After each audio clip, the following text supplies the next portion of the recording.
আসসালামু আলাইকুম রহমতুল্লাহ। আশা করি সবাই ভালো আছেন। আলহামদুলিল্লাহ। আজকে আমরা ইনশাল্লাহ ডিসকাস করব হেপাটিক এনকেফালোপ্যাথি। সো আশা করি এতদিন পর্যন্ত আলহামদুলিল্লাহ ফিল্ড মেডিসিন কোর্সের সাথে আপনারা আছেন। তো মোটামুটি আপনাদের বেশ কিছু বেসিক লেভেলের নলেজ, ফান্ডামেন্টাল নলেজ, বেসিক কিছু কনসেপশন আলহামদুলিল্লাহ আমি আশা করি এখন আপনাদের মধ্যে তৈরি হয়ে গিয়েছে। সো এক্সপ্লেনেশনগুলো বুঝতে এখন আপনাদের জন্য আরও একটু ইজি হবে এবং আমি ধীরে ধীরে ইনশাল্লাহ যত সামনের দিকে এগোবো তত খুব ডিটেলস কথাবার্তাগুলো আস্তে আস্তে ইনশাল্লাহ কমিয়ে আনবো। তার কারণ আমরা আগেই সব বলে আসছি আলহামদুলিল্লাহ। ধীরে ধীরে এই জিনিসটা আপনাদের মধ্যে যখন রিটেনশন হতে থাকবে, একটা আপনাদের মধ্যে বেসিক কনসেপশন যখন গ্রো করে ফেলবে, আমি শর্টলি বললেও আপনারা ক্যাচ করতে পারবেন ইনশাল্লাহ।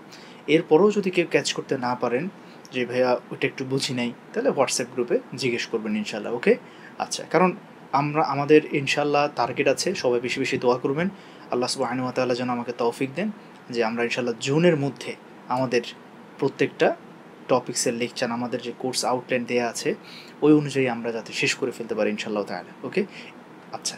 তো চলুন শুরু করি। তো আজকের টপিকস হলো হেপাটিক এনকেফালোপ্যাথি। ওকে, আল্লাহুম্মা রব্বি জিদনি ইলমা রব্বি শরহ লি সাদরি ওয়া ইয়াসসির লি আমরি ওয়াহলুল উকদাতাম মিন লিসানি ইয়াফকাহু কওলি। আস্তাগফিরুল্লাহ সাল্লাল্লাহু আলাইহি ওয়াসাল্লাম। নাসরুম মিনাল্লাহি ওয়া ফাতহুন করিব। সুবহানাল্লাহি ওয়া বিহামদিহি সুবহানাল্লাহিল আযীম।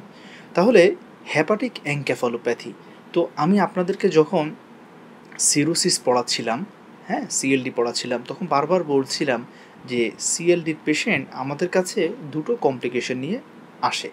একটা হলো আপার জিআই ব্লিডিং অর্থাৎ হেমাটেমেসিস, তাই না? আরেকটা হলো অল্টার্ড কনসাসনেস বা হেপাটিক এনকেফালোপ্যাথি। আরেকটা আসে সেটা হলো অ্যাসাইটিস। ওকে, আমাদের পরের ক্লাস ইনশাল্লাহ অ্যাসাইটিস। তাহলে আজকে আমাদের সেই হেপাটিক এনকেফালোপ্যাথি নিয়ে আমরা ইনশাল্লাহ জানতে যাচ্ছি। ওকে, তো দেখুন এই হলো সেই ডেভিডসনে হেপাটিক এনকেফালোপ্যাথি সেগমেন্টটা। তো দেখেন হেপাটিক এনকেফালোপ্যাথি পেশেন্টের প্রেজেন্টেশন কেমন থাকবে? পেশেন্টের প্রেজেন্টেশন থাকবে simply altered consciousness, drowsy. Patient আপনার কাছে আসবে এবং আপনি দেখবেন সে বিভিন্ন গ্রেডিং আছে এখানে এনকেফালোপ্যাথির, গ্রেড 1, গ্রেড 2, গ্রেড 3, ঠিক আছে? তো পেশেন্ট দেখবেন হয় ঘুমাচ্ছে, নালে তার ঘুমাচ্ছে না, সে কনসাসনেস ভালো আছে বাট অল্টার্ড। অর্থাৎ আপনি তাকে যদি জিজ্ঞেস করেন বাবা এখন কি সকাল, বিকাল না রাত, সে সকালে টাইপ না আপনাকে বলবে হ্যাঁ এখন বিকাল, না না এখন রাত, না এখন সকাল। অর্থাৎ কনফিউজড, অর্থাৎ টাইম, প্লেস, পার্সন, এই তিনটা জিনিস সে ডিটেক্ট করতে পারবে না। তাহলে রুগীকে কীভাবে জিজ্ঞেস করতে হবে যে বাবা এখন কি সকাল, দুপুর নাকি রাত, এটা দিয়ে আপনি টাইমের কনসাসনেস ওরিয়েন্টেশনটা ভালো কিনা বুঝতে পারবেন।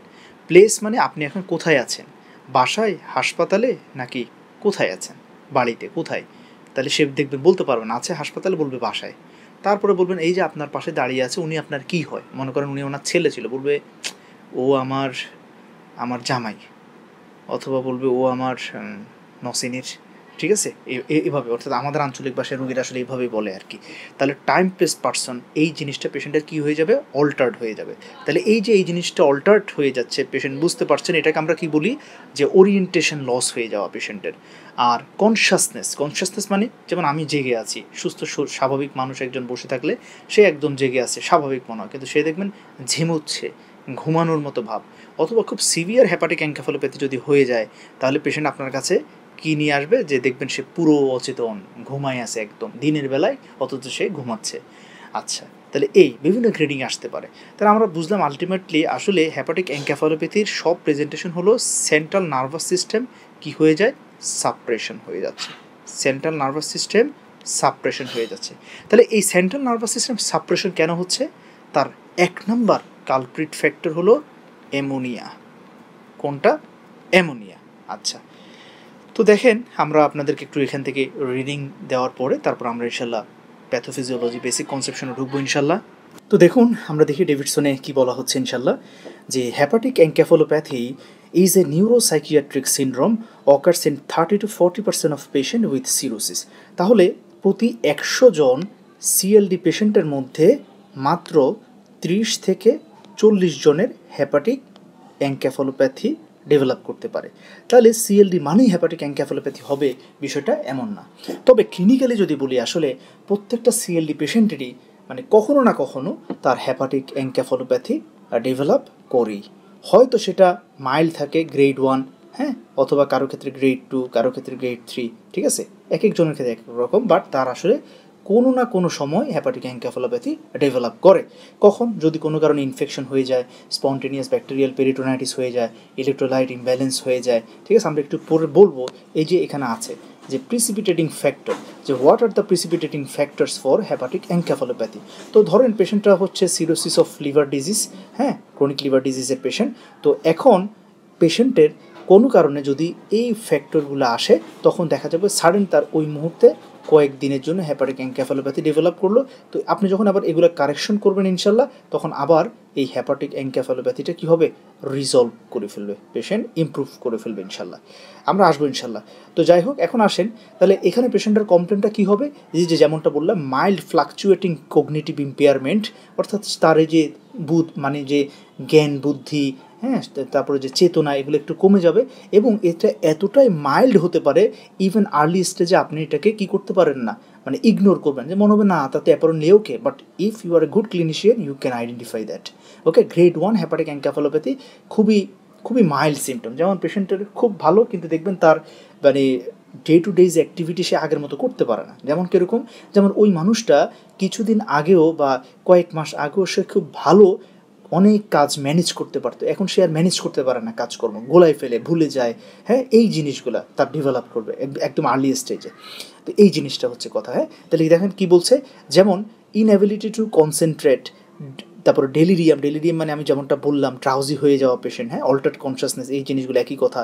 ডিসওরিয়েন্টেশন, ওই যে টাইম প্লেস পার্সন চিনতে না পারা, ড্রাউজি ঘুম ভাব, এগুলো পেশেন্টের হবে, ঠিক আছে। আচ্ছা, তাহলে আসেন এরপর আসেন ইম্পর্টেন্ট একটা ক্লিনিক্যাল ফাইন্ডিং, সেটা হলো যে হ্যাপাটিক এনকেফালোপ্যাথির পেশেন্ট আপনার কাছে স্লারিং অফ স্পিচ নিয়ে প্রেজেন্ট করতে পারে, অর্থাৎ তার কথাগুলো মুখে আটকে যাবে, জড়িয়ে যাবে, কথাটা সে বলতে যাচ্ছে কিন্তু অনেক সময় নিয়ে বলছে। যেমন আমি ভাত খাবো, এটাকে বলবে আমি ভাত খাবো, তাহলে এইভাবে কথাটা, হ্যাঁ, আমি হাসপাতালে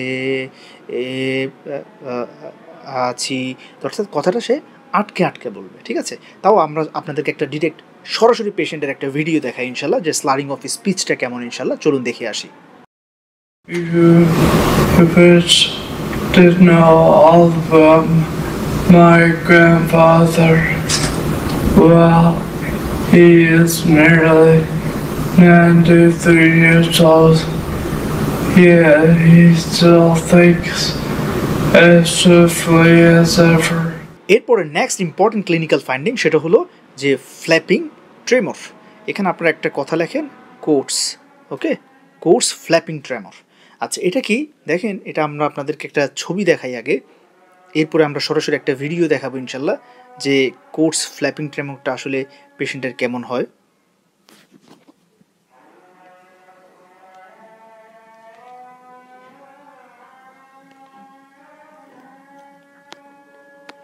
আল্লাহু আকবার। আচ্ছা দেখুন, এই চিত্রটা একটু খেয়াল করি, যে এই যে আমি পেশেন্টকে বলবো যে বাবা আপনি হাত দুটোকে কি করেন, এক্সটেনশন করেন, অর্থাৎ হাত দুটো সামনের দিকে মেলে দেন, হ্যাঁ, এক্সটেনশন করার পরে কি করবে, সে হাতের আঙুলগুলোকে ছড়িয়ে দিবে, অর্থাৎ একটা আঙুলের সাথে আরেকটা আঙুল এভাবে লাগিয়ে না রেখে ফাঁকা করে দিবেন আপনি হাত দিয়ে, পেশেন্ট না বুঝলে আপনি হাত দিয়ে ফাঁকা করে দিবেন আঙুলগুলোকে। তাহলে হাত এক্সটেনশন করলো, হাতের আঙুলগুলো ছড়িয়ে দিল এবং রিস্ট জয়েন্টটাকে কী করলো, ডর্সিফ্লেকশন, অর্থাৎ এটা তো হাতটা থাকার কথা ছিল কোথায়, এই লেভেলে, সেটাকে তিনি কী করে ফেললো, ডর্সিফ্লেকশন করে ফেলবে। তো এরকম করে আপনি বলবেন হ্যাঁ এরকম ধরে রাখেন, আপনি দেখবেন সে 2-3 সেকেন্ড ধরে রাখার পরে হাতটা ঠিক এভাবে ধাম করে পড়ে যাচ্ছে, আবার সেই এটাকে আবার উঠে ফেলছে, আবার 1-2 সেকেন্ড পর আবার ঠাস করে পড়ে যাচ্ছে, অর্থাৎ এই হাতটা একবার উঠছে একবার পড়ছে, অর্থাৎ এই ফিগারটা একবার হবে হাতের পেশেন্টের, আবার এই সিনারিওটা হবে, আবার এরকম হবে, আবার এরকম পড়তে থাকবে, পাখির ডানা ঝাপটানোর মতো হতে থাকবে। এটাকে আমরা বলি ফ্ল্যাপিং ট্রেমর। এটা হওয়ারও মেইন কারণ কি, ওই একই কথা, সেন্ট্রাল নার্ভাস সিস্টেম সাপ্রেশন, সে তার কনসেন্ট্রেশন ও মানে ওরিয়েন্টেশন কনসিয়াসনেস একটা লং টাইম ধরে রাখতে পারছে না, একটু পর পরে সে ড্রাউজি হয়ে যাচ্ছে, ঠিক আছে, due to central nervous system suppression. তাহলে দেখেন আমরা এতক্ষণ পর্যন্ত যা কথা বললাম, slurring of speech, flapping tremor, এগুলো সব কিছুর মেইন কারণ কি? Central nervous system suppression. আমরা একটু পরে আসছি ইনশাল্লাহ, মেকানিজমটা আরেকটু ব্রিফলি বলবো ইনশাল্লাহ। What you want to have is your patient in front of you with their wrists extended back like so. The physician will then take their hands and push back on the patient's hands, further extending them, and look for almost like a clonus type movement, an uncontrolled flapping tremor which may be symmetric in both hands or asymmetric. You want to note how long this lasts, its amplitude. তো আসুন এখন আমরা প্যাথোফিজিওলজিটাতে ঢুকে যাই ইনশাল্লাহ। তো দেখেন আমরা আপনাদেরকে বলেছি যে পোর্টাল হাইপারটেনশনের মেইন ঘটনাটা কি হয়, যে এখানে পোর্টো সিস্টেমিক শান্টিং হওয়ার কারণে, দেখেন তাও আমি চিত্রটা এখানে নিয়ে এসেছি ভিজুয়ালাইজেশনটা হওয়ার জন্যে, এই যে দেখেন। তাহলে এখানে যে প্রবলেমটা হয়, তো গাট ব্যাকটেরিয়াগুলো কী করে, ডায়েটারি প্রোটিন থেকে যে অ্যামাইনো অ্যাসিড তৈরি হয় আমাদের ডাইজেস্টিভ এনজাইমের মাধ্যমে, সেই অ্যামাইনো অ্যাসিডকে তারা ভেঙে ডিঅ্যামাইনেশন করে তৈরি করে অ্যামোনিয়া। তাহলে এই অ্যামোনিয়াগুলো এখন আমাদের গাট লুমেন থেকে এই যে পোর্টাল সার্কুলেশনে ঢুকবে। এখন ঢুকার পরে তারা এখানে তো পোর্টাল প্রেশার বেড়ে গেছে ডিউ টু পোর্টাল হাইপারটেনশন, ফলে তারা সামনের দিকে যেতে পারছে না। তারা কী করবে, বাইপাস রুটে, অর্থাৎ এই যে পোর্টো সিস্টেমিক শান্টিং আমরা আগেই পড়িয়ে এসছি এগুলা, তখন তারা সামনে না গিয়ে লিভারে না ঢুকে তারা বাইপাস করে ডিরেক্ট সিস্টেমিক সার্কুলেশনে ঢুকে যাবে। তাহলে এটাকে আমরা বলি পোর্টো সিস্টেমিক শান্টিং। তাহলে এই কারণে এখন লিভার এই অ্যামোনিয়াকে আর পাচ্ছেই না, কারণ লিভার যদি অ্যামোনিয়াকে পেত, লিভার এই অ্যামোনিয়াকে ডিটক্সিফাই করে কি করতো, ইউরিয়াতে পরিণত করতো, যেটা ওয়াটার সলিউবল, যেটা ব্রেনে সহজে ঢুকতে পারতো না। কিন্তু এখন তো ইউরিয়া তৈরি করতে পারছে না, সব অ্যামোনিয়া লিভারকে বাদ দিয়ে ডিরেক্ট সিস্টেমিক সার্কুলেশনে এখানে ঢুকে যাচ্ছে, এবং এই অ্যামোনিয়াগুলো আলটিমেটলি পরে কোথায় যাবে, সেন্ট্রাল নার্ভাস সিস্টেমে যাবে, এবং সেখান থেকে তারা সহজে আমাদের নিউরনের কাছে চলে যাবে, ঠিক আছে। কারণ হলো যে এই অ্যামোনিয়াগুলো লিপিড সলিউবল, তারা সহজে ব্লাড ভেসেলস থেকে বেরিয়ে সেলের মধ্যে ঢুকে যেতে পারে, ঠিক আছে। এটা আরেকটা ব্যাপার হলো, যদিও কোনো অ্যামোনিয়া কোনোভাবে মনে করেন এই প্রেশারকে ঠেলে তারা লিভারে ঢুকলো, ওকে ফাইন, কিন্তু লিভার আর আগের মতো এই অ্যামোনিয়াগুলোকে ইউরিয়াতে কনভার্ট করতে পারে না। কেন? কারণ লিভার তো সিরোসিস, তার ফাংশন কমে গেছে, তার synthetic function, excretory function, metabolic function, এগুলো সব কমে গেছে, লস হয়ে গেছে। ফলে লিভার অ্যামোনিয়া যাদেরকে পায়ও তাদেরকেও অ্যাডিকুয়েটলি ইউরিয়াতে কনভার্ট করতে পারে না। এই দুটো ইফেক্টের কারণে আলটিমেটলি সিস্টেমিক সার্কুলেশনে অ্যামোনিয়ার পরিমাণ কি হয়, বেড়ে যায়, ওকে। তো এই অ্যামোনিয়ার পরিমাণ বাড়লে কি হয়, এখন চলুন সেটা নিয়ে ইনশাল্লাহ একটু কথা বলি। এবং এই অ্যামোনিয়া রিচড ব্লাড এটা কোথায় পৌঁছাবে, আলটিমেটলি ব্রেইনে, তাই না? আচ্ছা, ওই চিত্রটা একটু দেখেন, এই যে দেখেন আমি এখানে আইভিসি লিখে রাখলাম। তো আলটিমেটলি এই যে অ্যামোনিয়াটা এখন সিস্টেমিক সার্কুলেশন ব্লাড থেকে আলটিমেটলি সে কোথায় চলে আসলো, ব্রেইনে। আচ্ছা, এখন বলেন ব্লাড এবং আমাদের এই যে নিউরন এটা কি সরাসরি কানেক্টেড, না মাঝখানে একটা ব্যারিয়ার আছে? এক্স্যাক্টলি, মাঝখানে একটা ব্যারিয়ার আছে। এই ব্যারিয়ারটা কি দিয়ে তৈরি হয়, এটা অ্যাস্ট্রোসাইট দিয়ে তৈরি হয়, এবং এই ব্যারিয়ারটাকে আমরা কি বলি, ব্লাড ব্রেইন ব্যারিয়ার, তাই না? এখানে আমি আরেকটা ক্লিন চিত্র নিয়ে এসেছি যাতে আপনাদের ভিজুয়ালাইজেশনটা ইনশাল্লাহ ভালো হয়। দেখেন এটা হলো আমাদের ব্লাড ভেসেলসের এন্ডোথেলিয়াল সেল, ঠিক আছে, এই যে এন্ডোথেলিয়াল সেল, এবং তার বাহিরে basement membrane, connective tissue basement membrane, তার বাহিরে দেখেন আবার কিছু সেলের ফুড প্রসেস দেখা যাচ্ছে, এইটা হলো অ্যাস্ট্রোসাইট। এরপরে এখানে হলো নিউরনটা থাকে, আমাদের। তার মানে দেখেন নিউরনের সাথে ব্লাড ভেসেলসের মাঝখানে অনেকগুলো বাধা আছে, ব্যারিয়ার আছে, এটা blood brain barrier which is formed mainly by astrocyte, okay, astrocyte. আচ্ছা, ফুড প্রসেস, অ্যাস্ট্রোসাইটের ফুড প্রসেস দিয়ে এটা তৈরি হয়, এই যে পায়ের মতো এগুলো দিয়ে এসে অক্টোপাসের মতো তারা ব্লাড ভেসেলসকে ধরে রাখে, যে ব্লাড ভেসেলস থেকে যে কোনো কিছু ইচ্ছা করলে চাইলেই নিউরনের আশেপাশে আসতে পারবে না। আচ্ছা, এখন আসেন এই অ্যাস্ট্রোসাইটকেই ধরে বসে এই ammonia is highly lipid soluble, তাই না? তো এই অ্যামোনিয়াটা কি করবে, এই অ্যামোনিয়া দেখেন এই অ্যামোনিয়াগুলো ব্লাড থেকে বের হয়ে ওরা নিউরনে না পৌঁছা, কিন্তু অ্যাস্ট্রোসাইটকে তো পাশে পাচ্ছে, কারণ ব্লাড ভেসেলসকে একদম ঘেঁষে ধরে রাখছে অ্যাস্ট্রোসাইট। এই অ্যামোনিয়াটা ঠাস করে এই অ্যাস্ট্রোসাইটের মধ্যে ঢুকে যাবে। তো অ্যামোনিয়া যখন অ্যাস্ট্রোসাইটের মধ্যে দেখেন অ্যামোনিয়া যখন ঢুকবে, এই অ্যাস্ট্রোসাইটের মধ্যে আগে থেকে কী ছিল, গ্লুটামেট। এই গ্লুটামেটের সাথে অ্যামোনিয়াটা মিলে তৈরি হবে গ্লুটামিন। এই গ্লুটামিনটা অ্যাস্ট্রোসাইটের মাইটোকন্ড্রিয়ার মধ্যে ঢুকে সেখানে সে প্রচুর ফ্রি রেডিক্যাল তৈরি করবে। গ্লুটামিনের একটা ক্যাপাসিটি হচ্ছে সে মাইটোকন্ড্রিয়ার মধ্যে গিয়ে কি তৈরি করে, অক্সিডেটিভ স্ট্রেস অর্থাৎ ফ্রি রেডিক্যাল তৈরি করতে শুরু করে। এটাকে আমরা কি বলি, অক্সিডেটিভ স্ট্রেস, অনেকবার বলেছি। তাহলে ফ্রি রেডিক্যাল যখন তৈরি করা শুরু করলো, দেখেন এই ফ্রি রেডিক্যালগুলো অ্যাস্ট্রোসাইটকে কি আর আস্ত রাখবে নাকি ড্যামেজ করে ফেলবে? এই যে ফ্রি রেডিক্যাল কী করে, যে কোনো সেল মেমব্রেনকে কী করে ফেলে, রাপচার করে ফেলে। ফলে এই অ্যাস্ট্রোসাইটটা এখন কি হয়ে যাবে, ড্যামেজ হয়ে যাবে, মারা যাবে। তাহলে মারা গেলে দেখেন ব্লাড ভেসেলসের সাথে এই নিউরনটার যে ব্যারিয়ার প্রোটেকশনটা ছিল এটা আর আছে নাকি নাই? নাই। তাহলে এটাকে আমরা কি বলবো, ব্লাড ব্রেইন ব্যারিয়ার এখন কি হয়ে গেছে, হ্যাম্পার হয়ে গেছে। কেন? অ্যামোনিয়ার মাধ্যমে, ডিরেক্টলি না ইনডাইরেক্টলি? ইনডাইরেক্টলি, গ্লুটামিন সিনথেসিসের মাধ্যমে। ওকে, এখন যে কোনো টক্সিক সাবস্টেন্স সহজে ব্লাড থেকে নিউরনের এক্সপোজারে চলে আসছে এবং নিউরনকে কি করে দিচ্ছে, তার ফাংশনকে সাপ্রেস করে দিচ্ছে। ক্লিয়ার? আচ্ছা, এটা একটু মাথায় রাখেন। এখন আসেন যে সিরোসিস অফ লিভারে এমনিতে লিভারের ফাংশন, মেটাবলিক ফাংশনগুলো সাপ্রেস হয়ে গেছে। ফলে লিভারের মেইন কাজ ছিল বডিকে ডিটক্সিফাই করা, সেটা করতে পারছে না। আবার এদিকে ব্লাড ব্রেন ব্যারিয়ারও নষ্ট হয়ে গেছে। ফলে সহজে ব্রেইন এখন কী হয়ে যাবে, টক্সিক সাবস্টেন্সটায় সম্মুখীন হবে। ঠিক আছে, আরেকটা হলো এই যে গ্লুটামিন, অর্থাৎ গ্লুটামিনের সাথে অ্যামোনিয়া মিক্সড হয়ে যে গ্লুটামিন তৈরি করলো, এই গ্লুটামিনটা হলো সোডিয়াম, গ্লুকোজ এদের মতো তার একটা অসমোটিক একটা গ্রেডিয়েন্ট আছে। অর্থাৎ সে যেখানে থাকবে সে তার দিকে কী টানে, পানি টানে, ওয়াটারকে টানতে শুরু করে। তখন এই যে আশেপাশের এই যে ইন্টারস্টিশিয়াল স্পেস থেকে বেশি বেশি ফ্লুইড এই অ্যাস্ট্রোসাইটের মধ্যে ঢুকতে শুরু করবে। ফলে এই অ্যাস্ট্রোসাইটটা কী হবে, সোলেন হয়ে যাবে, ফুলে যাবে। তাহলে এটাকে আমরা কি বলি, সেরেব্রাল এডিমা। এখন এই অ্যাস্ট্রোসাইটটা যখন ফুলতে শুরু করবে, তাহলে অর্থাৎ ড্যামেজ হওয়ার আগ পর্যন্ত সে ফুলতে থাকবে।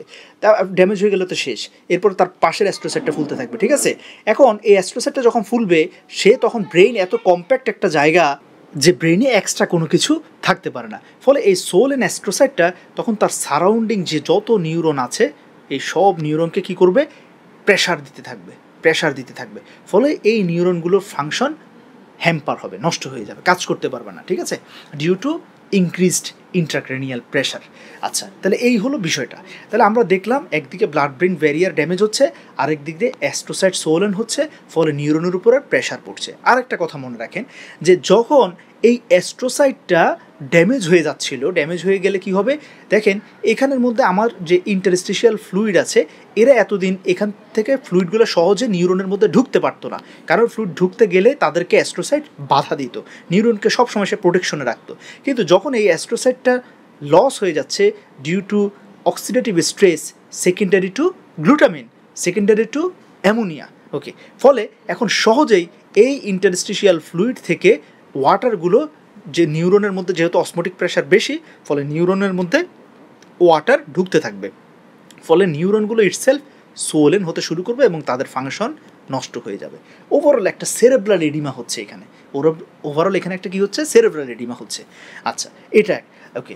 লাস্ট 4 নাম্বার কথাটা একটু দেখেন, এই যে এখানে অ্যামোনিয়া চলে আসছে, কিছু অ্যামোনিয়াতে অ্যাস্ট্রোসাইটে ঢুকে কাহিনী করলো, আর কিছু অ্যামোনিয়া কি করবে, কিছু অ্যামোনিয়া করবে কি, আমাদের এই যে সেন্ট্রাল নার্ভাস সিস্টেমের যে আপার মোটর নিউরন যেগুলো আছে, এই যে ইউএমএন লেখা দেখেন, এই আপার মোটর নিউরনের উপরে থাকা গাবা রিসেপ্টর, এই গাবা রিসেপ্টরের মানে যে অ্যাফিনিটি, গাবা এই নিউরোট্রান্সমিটারের প্রতি অ্যাফিনিটি বাড়িয়ে দিবে, ইফিকেসি বাড়িয়ে দিবে। ফলে এই নিউরনগুলোর উপরে তখন গাবা নিউরোট্রান্সমিটার বেশি বেশি কাজ করে, এবং আপনারা জানেন গাবা কি একটা ইনহিবিটরি নিউরোট্রান্সমিটার। ফলে এই গাবাগুলো তখন আপার মোটর নিউরনগুলোকে কী করে ফেলবে, সাপ্রেস করে ফেলবে, ডরমেন্ট করে ফেলবে, ইনহিবিশন করে ফেলবে, কাজ করতে দিবে না। ফলে ওভারঅল একটা সেন্ট্রাল নার্ভাস সিস্টেম কি হচ্ছে, এখানে সাপ্রেশন হচ্ছে, যেটা আমি প্রথমে আপনাদের বলেছি যে এখানে মেইন যে ঘটনাটা হয় যে সিএনএস সাপ্রেশন। তাহলে এইভাবে কাজটা হচ্ছে। তাহলে দেখেন অ্যামোনিয়া আমাদের গাবা রিসেপ্টরের অ্যাফিনিটি বাড়ানোর মাধ্যমেও এই কাজটা সে করে থাকে। আচ্ছা, এখন আসেন এই কাজগুলো হওয়ার কারণে কি হয়, এবার দেখবেন একদম ইজি ইনশাল্লাহ। দেখেন হেপাটিক এনকেফালোপ্যাথিতে আমরা পেশেন্টের যদি রিফ্লেক্সগুলো দেখি, যে নি রিফ্লেক্স, হ্যাঁ, তারপরে যে আপনার অ্যাঙ্কেল রিফ্লেক্স, এগুলো যদি আমরা দেখি, দেখবেন যে এক্সাজারেটেড রিফ্লেক্স হবে। কেন? দেখেন আমরা জানি রিফ্লেক্সটা মেনলি করে কে, লোয়ার মোটর নিউরন। আচ্ছা, এখন লোয়ার মোটর নিউরনের কাজই হলো মানে আমাদের এই যে মাসেল কন্ট্রাকশনটা রিফ্লেক্সের সময় যেটা হয় এটাকে এক্সাজারেটেড করা, কিন্তু এটাকে এক্সাজারেটেড হতে দেয় না কে? ওই যে আপার মোটর নিউরন সাপ্রেস করে রাখে, ফলে খুব বেশি এক্সাজারেটেড হবে না। আচ্ছা, এখন আপার মোটর নিউরন যখন যদি কাজ করতে না পারে তাহলে পুরোপুরি দখল কার হাতে? এখন লোয়ার মোটর নিউরনের হাতে। ফলে সে ইচ্ছা মতো তার ইম্পালস করবে, ফলে রিফ্লেক্সগুলো কী হবে? অনেক জার্কি রিফ্লেক্স হবে, এক্সাজারেটেড হয়ে যাবে, ঠিক যেমনটা আপনার স্ট্রোকের ক্ষেত্রে হয়, তাই না? কারণ স্ট্রোকেও কী হয়? আপার মোটর নিউরনগুলো মানে ড্যামেজ হয়ে যায়, কাজ করতে পারে না। আচ্ছা, ঠিক এইখানেও যেহেতু আপার মোটর নিউরন ড্যামেজ হয় নাই, কিন্তু দে হ্যাভ বিন সাপ্রেসড, ওকে, এই কারণে তারা লোয়ার মোটর নিউরনকে আর সাপ্রেস করতে পারছে না, কারণ তারা নিজেরাই সাপ্রেসড হয়ে আছে। ফলে রিফ্লেক্সটা লোয়ার মোটর নিউরনের ওভার অ্যাক্টিভিটির কারণে এক্সাজারেটেড রিফ্লেক্স হয়। আরেকটা কারণ হলো, দেখেন আপনারা বলেছেন না স্ট্রোকে আমাদের প্ল্যান্টার কি হয়, মানে প্ল্যান্টার রিফ্লেক্সটা কি হয় বলেন? এক্সটেন্সর হয়,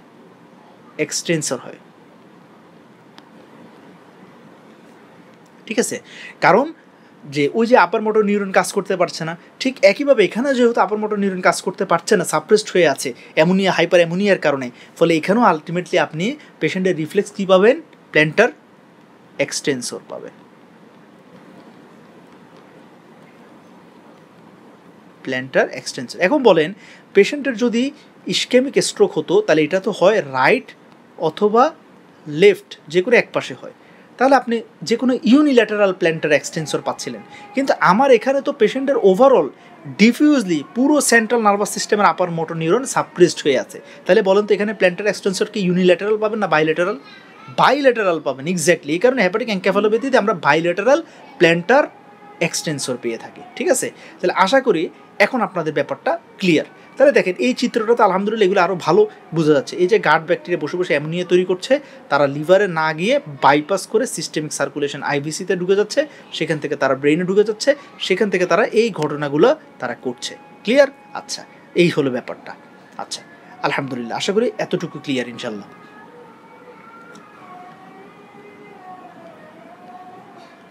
তো দেখেন এই কথাগুলা এখানে বলা হচ্ছে, তারপরেই আপনারা পাবেন এই যে hyper reflexia, bilateral extensor plantar reflex, okay, এই জিনিসগুলো। আচ্ছা, আরেকটা পয়েন্ট কি, সেটা হলো কনস্ট্রাকশনাল অ্যাপ্রাক্সিয়া। কনস্ট্রাকশনাল অ্যাপ্রাক্সিয়াটা কি? কনস্ট্রাকশনাল অ্যাপ্রাক্সিয়া হলো যে আমরা পেশেন্টকে একটা মানে একটু কমপ্লেক্স জিওমেট্রিক টাস্ক দিব, ওকে, আমরা তাকে জিওমেট্রিক টাস্ক দিব। আমরা পেশেন্টকে একটা এইভাবে স্টার আর্ক এঁকে দিব। আমি প্রথমে পেশেন্টকে এঁকে দেখাবো যে আপনি এরকম একটা তারা আঁকেন। পেশেন্ট দেখা যাবে সে আঁকতে পারবে না, সে এরকম করে ফেলবে। দেখেন, সে দেখে দেখে আমার মতো এটা আঁকতে পারবে না। তাহলে এটা হলো পেশেন্টের, আর এটা হলো ডক্টরের, ঠিক আছে? তাহলে এই যে এইভাবে আমরা বিষয়গুলো বুঝতে পারি। কনস্ট্রাকশনাল অ্যাপ্রাক্সিয়া এটা একই কারণ, পেশেন্টের ওই যে ভিজুয়াল স্পেশিয়াল পাথওয়ে এগুলো সব সাপ্রেসড হয়ে আছে, ঠিক আছে? তারপর আপনারা যদি আরেকটু ডিটেলস জানতে চান, নিচে লেখা আছে, একটু পড়ে নেবেন পেশেন্ট কেন এই কাজগুলো করতে পারে না। কারণ এই যে একটা স্টার মার্ক এটা আঁকতে হলে পেশেন্টকে বুঝতে হবে আমি কলমটা কতদূর উপরে উঠাবো, কতটুকু নামাবো, কতটুকু ডানে যাব, তারপরে এই যে এটার থেকে এটা ডিস্টেন্স কত, এটার সাথে এটা কীভাবে মিশাবো, তাই না? এরকম এই ডিস্টেন্সটাই ক্যালকুলেশন করার জন্য আমাদের কোন কোন লোব প্রয়োজন হয়। প্রথমে সে দেখতে হবে ভিজুয়ালাইজেশন, তাহলে অক্সিপিটাল লোব, তারপর এটাকে ডিস্টেন্স বুঝতে হবে কদ্দূর নিব কদ্দূর টানবো, তাহলে এটা প্যারাইটাল লোবের কাজ। তারপরে এটাকে একটা আমার স্কিল প্ল্যানিং করতে হবে, ফ্রন্টাল লোবের কাজ। এতে এই যে এক একটা লোবের সাথে কমিউনিকেশন এগুলো হ্যাম্পার হচ্ছে পেশেন্টের। এবং এই যে একটা মুভমেন্ট করছে দেখেন স্মুথলি আমার হাতের, আলহামদুলিল্লাহ, এই মুভমেন্টের জন্য কি প্রয়োজন?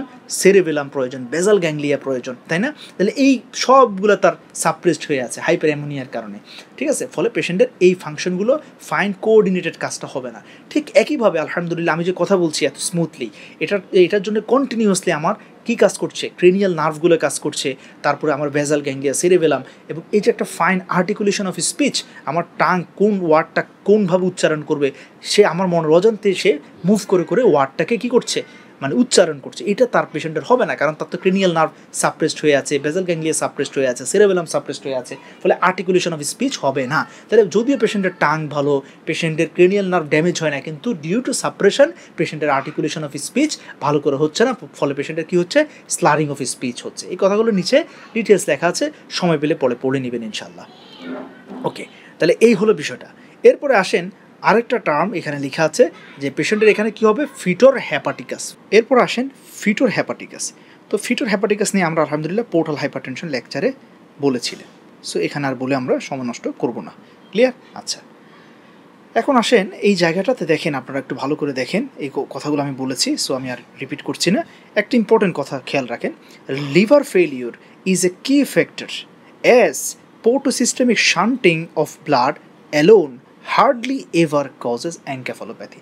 দ্যাট মিনস আপনাকে দুটো সিচুয়েশন দিই, সবাই একটু ভালো করে খেয়াল করেন, যে ধরেন portosystemic shunting plus liver failure, okay, এটাকে আমরা অ্যাকিউট লিভার ফেলিওর লিখি, তাহলে সুন্দর হয়। এই দুটো ঘটনা থাকলে নিশ্চিত রূপে তার হ্যাপাটিক এনকেফালোপ্যাথি হবে, এইরকম ব্যাপারটা। কিন্তু যদি আমি বলি যে যে কোনো একটা, তাহলে কি হলো, যে অ্যাকিউট লিভার ফেলিওর মুছে দিলাম, পোর্টোসিস্টেমিক শান্টিং। আবার যদি বলি না, অ্যাকিউট লিভার ফেলিওর রাখলাম, পোর্টোসিস্টেমিক শান্টিং মুছে দিলাম, তাহলে দুটো সিচুয়েশন দিয়েছি। প্রথমটা কি, যে portosystemic shunting acute liver failure দুটো একসাথে থাকলে হ্যাপাটিক এনকেফালোপ্যাথি হওয়ার রিস্ক 100%।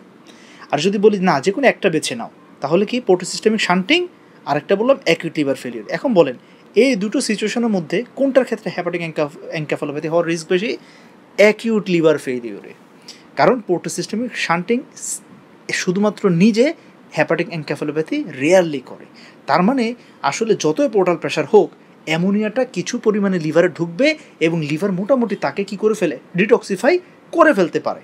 মানে ক্লিনিক্যালি হচ্ছে ব্যাপারটা এমন, ওকে। প্যাথোফিজিওলজিক্যালি আমি একটু আগে বললাম, বাট আমরা যখন রিসার্চ করি, পেশেন্ট টু পেশেন্ট স্টাডি করি, তখন দেখা যাচ্ছে যাদের অ্যাকিউট লিভার ফেলিওর থাকে তাদের হ্যাপাটিক এনকেফালোপ্যাথি হওয়ার ঝুঁকি বেশি, rather than only presence of portosystemic shunting. কথা বুঝতে পারলাম? কারণ অ্যাকিউট লিভার ফেলিওর থাকলে সে কোনোভাবেই ওই অ্যামোনিয়াকে আর ডিটক্সিফাই করতে পারবে না। আর পোর্টোসিস্টেমিক শান্টিং থাকলে কী হবে, সামহাও মনে করেন এই যে তারা শান্টিং হয়ে বাইপাস করে সিস্টেমিক সার্কুলেশনে ঢুকে গেছে, মানে অ্যামোনিয়া সহ সিস্টেমিক সার্কুলেশনে ঢুকে গেছে বাইপাস করে, লিভারকে বাইপাস করে। কিন্তু এই ব্লাডটা আলটিমেটলি কোথায় যাবে? হার্টে। হার্ট থেকে আবার কোথায় আসবে? Abdominal aorta. অ্যাবডোমিনাল অ্যাওর্টার ব্রাঞ্চের থেকে কি সিলিয়াক ট্রাঙ্ক। সিলিয়াক ট্রাঙ্কের একটা ব্রাঞ্চ কি হেপাটিক আর্টারি। আবার আলটিমেটলি কোথায় ঢুকবে? লিভারে। তো এখন বাবা তোমাকে আসতেই হবে। তাহলে প্রথমে তুমি পোর্টাল ভেইন দিয়ে বাইপাস করে চলে গেছো, কিন্তু আবার যখন ঘুরে আসবা সিলিয়াক ট্রাঙ্ক হয়ে হেপাটিক আর্টারি হয়ে, তখন ওই যে হেপাটিক আর্টারির থ্রুতে হলেও এই অ্যামোনিয়াটা লিভারে আসবেই। তখন লিভার যদি মোটামুটি ফাংশনিং থাকে, তখন এই অ্যামোনিয়াকে সেই ইউরিয়াতে কনভার্ট করে ফেলবে, কারণ এটা তো চক্রাকারে ঘুরতে থাকবে, চক্রাকারে ঘুরতে থাকবে। বিষয়টা এমন না বাইপাস করে চলে গেছে, কারণ আমাদের ব্লাড ভেসেসটা কেমন, ক্লোজড সার্কিট। ক্লিয়ার? এই কারণে অ্যাকিউট লিভার ফেলিওর থাকলে হ্যাপাটিক এনকেফালোপ্যাথি হওয়ার ঝুঁকি সবচেয়ে বেশি, এটা মাথায় রাখবেন। তাহলে এখানে মেইন কালপ্রিট ফ্যাক্টর অ্যামোনিয়া, এছাড়াও আছে গাবা, অক্টোপামিন, অ্যামাইনো অ্যাসিড, মার্কেপট্যান এবং ফ্যাটি অ্যাসিড। এগুলো জাস্ট এমসিকিউর জন্য একটু মনে রাখেন। মেইন হলো অ্যামোনিয়া, এটা ভালো করে মনে রাখবেন ইনশাল্লাহ। আর এই কথাটা আমি বলেছি যে এখানে ব্লাড ব্রেইন ব্যারিয়ার ডিসরাপশন হয় এবং এখানে সেরিব্রাল এডিমা হয়, ঠিক আছে না? এগুলো আমি বলেছি, ওকে। তো এখন আসেন যে এরকম হ্যাপাটিক এনকেফালোপ্যাথিতে যেরকম পেশেন্ট ড্রাউজি থাকে, অল্টার্ড কনসাসনেস থাকে, কনফিউশন থাকে, ডেলিরিয়াম থাকে, এরকম আরও অনেকগুলো কজে থাকতে পারে।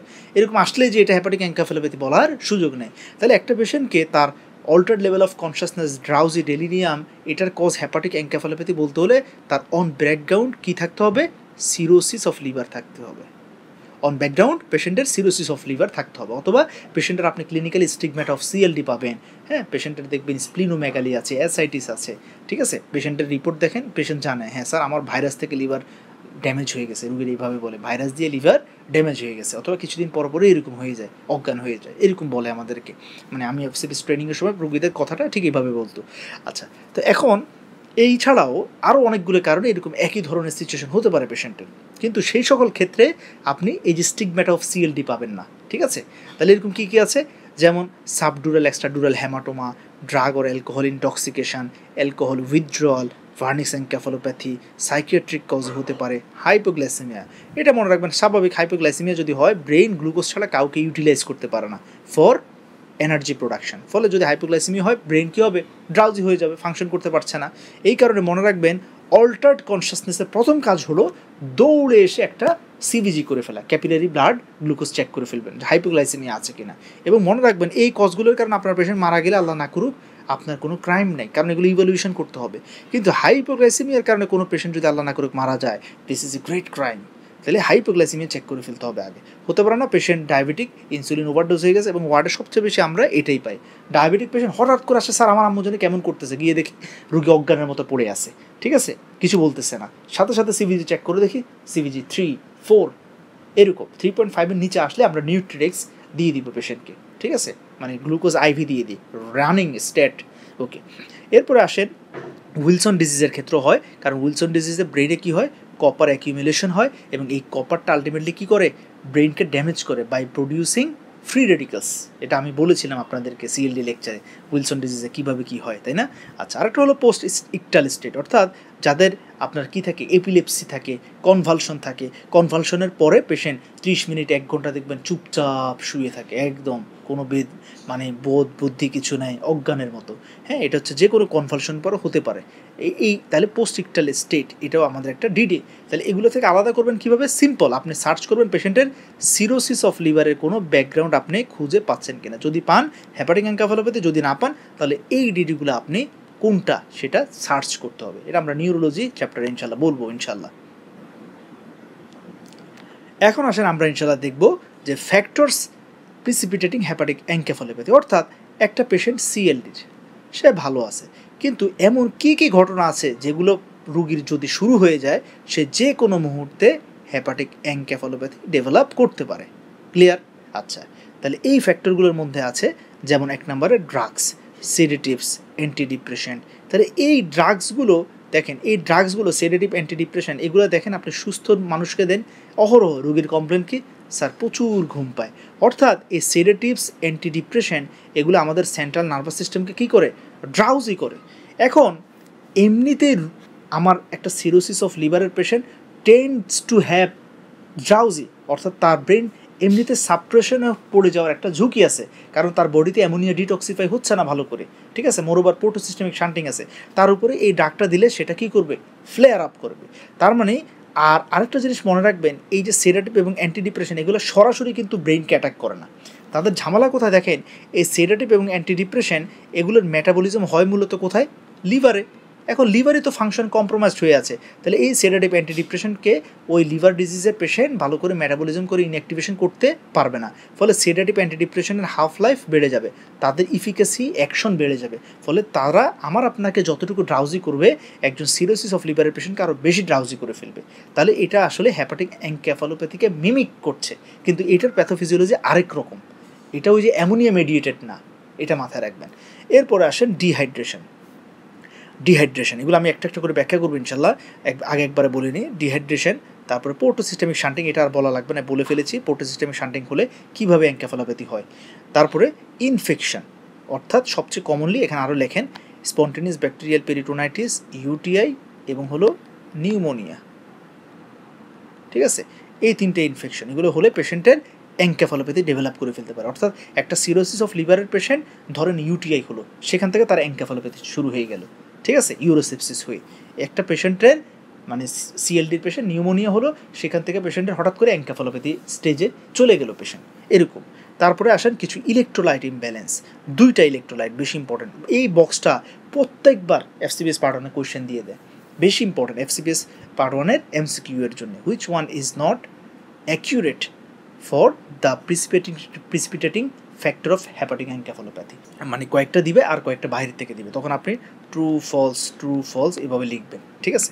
তাহলে এরকম 2টো ইলেকট্রোলাইট ইমব্যালেন্স আমাদের বেশি ঝামেলা করে হেপাটিক এনকেফালোপ্যাথি করতে পারে। একটা হলো হাইপোক্যালেমিয়া আর একটা হলো হাইপোনেট্রেমিয়া, ঠিক আছে।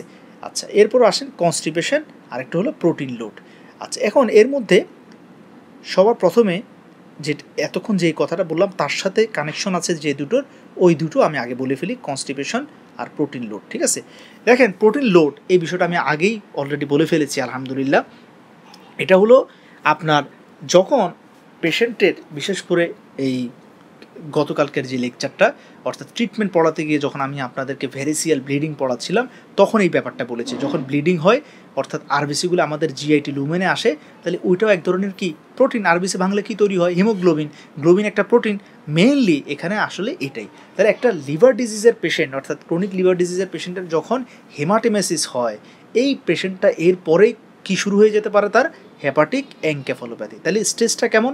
ক্রনিক লিভার ডিজিজ, সেখান থেকে হলো আপার জিআই ব্লিডিং অর্থাৎ হেমাটেমেসিস, সেখান থেকে পেশেন্ট ডেভেলপ করলো হেপাটিক এনকেফালোপ্যাথি। এটা একদম বোল্ড লাইনে রেখে রাখেন। ওয়ার্ডে পেশেন্টটার সিনারিও ঠিক এভাবে পাবেন। সিএলডি আপার জিআই ব্লিডিং নিয়ে আসছে, আপনি ম্যানেজ করতেছেন, কালকে দেখেন রুগী অজ্ঞান হয়ে গেছে। ঠিক আছে, তো আসেন সেই ব্যাপারটা আপনাদেরকে একটু দেখাই। ওখানে আমি এমনিতে মুখে বলেছি, যেহেতু এটা সেই টপিক্সের লেকচার, আমরা আলাদা পেজে আপনাদেরকে একটু দেখানোর চেষ্টা করি ইনশাল্লাহ। মনে করেন এটা হলো আমাদের গ্যাস্ট্রোইন্টেস্টিনাল লুমেন। পেশেন্টের আপার জিআই ব্লিডিং হলো লোয়ার ইসোফেজিয়াল ভ্যারিক্স থেকে, এবং আলটিমেটলি এই ব্লাডগুলো অর্থাৎ আরবিসিগুলো এসে পড়লো কোথায়? ইন্টেস্টাইনে। আচ্ছা, এখন ইন্টেস্টাইনে আরবিসি যেহেতু এখানে পড়লো, এই আরবিসিকে ডাইজেস্ট করা শুরু করবে আমাদের ইন্টেস্টিনাল এনজাইম।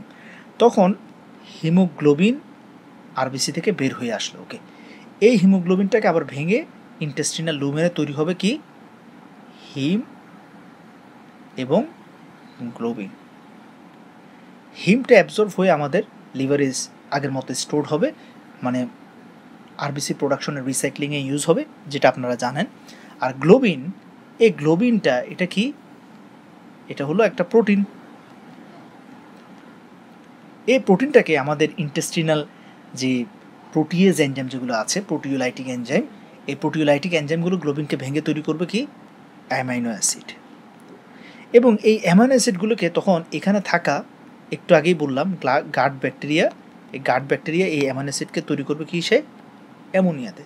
তাহলে আপনার গাটে এখন অতিরিক্ত প্রোটিন, অতিরিক্ত অ্যামাইনো অ্যাসিড, অতিরিক্ত অ্যামোনিয়া, আর বলা লাগবে না, বাকিটা একটু আগে বললাম। তাহলে এই অ্যামোনিয়া কী কী করবে একটু আগে সেটা আমরা বলেছি। তার মানে ইন্টেস্টিনাল লুমেনে বেশি প্রোটিন গেলেই ঝামেলা। এটা ডায়েটারি প্রোটিন হোক, এটা হেমাটেমেসিস হয়ে আরবিসি ভেঙে গ্লোবিন থেকে আসুক, যেমনি আসুক, বেশি অ্যামাইনো অ্যাসিড থাকলেই ঝামেলা।